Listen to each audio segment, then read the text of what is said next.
Southern California 2023 was a year of extreme weather, powerful, tragic, and shocking moments. Here is a look back at some of the biggest stories that impacted us all.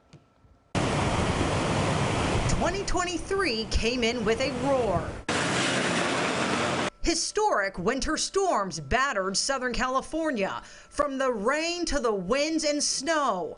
These storms flooded major freeways, caused mudslides, and piled up snow in the mountains. And the snow's a little bit too much. We're all getting tired of it. It even prompted the governor to declare a state of emergency in early January. The storms put a meaningful dent in the long-term drought, but mountain residents in places like Lake Arrowhead and Crestline were trapped in their homes for weeks and were digging out for months. We were desperately worried. Almost 27 years, we've never seen snow this bad.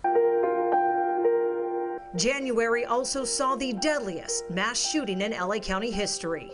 We are Monterey Park strong. A gunman killed 11 people in Monterey Park inside the Star Ballroom Dance Studio after a Lunar New Year festival. 26-year-old Brandon Say emerged as a hero when he disarmed the mass shooter and prevented him from carrying out a second attack in nearby Alhambra. Tornado!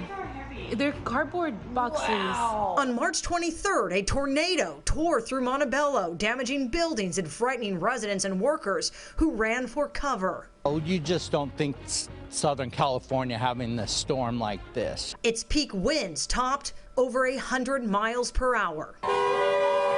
On May 2nd, the Writers Guild of America, representing more than 11,000 screenwriters, went on strike over a labor dispute with the Alliance of Motion Picture and Television Producers. Thousands walked the picket lines daily. In order to survive, I had to take a job at REI to supplement my income. An agreement wasn't reached until months later on September 27th.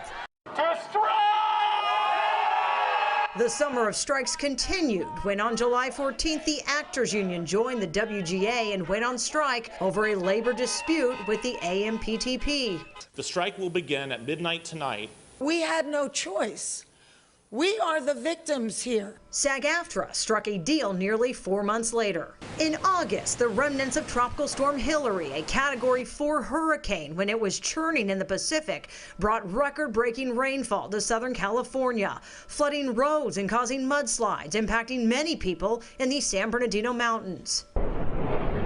In October, a war erupted in the Middle East, hitting close to home, as the deadly attacks by Hamas militants on Israel sent demonstrators into the streets of Los Angeles, condemning the attacks. Southern California also created 2 more billionaires this year with winning Powerball tickets sold in July in downtown LA. I know, this is amazing. And another billion-dollar ticket in October in Fraser Park.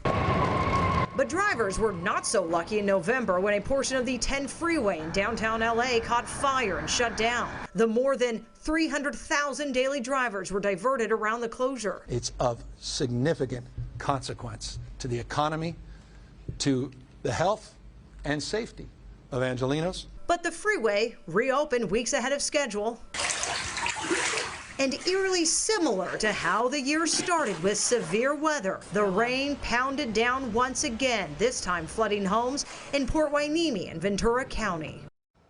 It was not a boring year. No, and we were talking, there were so many other impactful stories that we covered. And it's true. Yeah, so and many to people tell. we lost too. Yeah. So.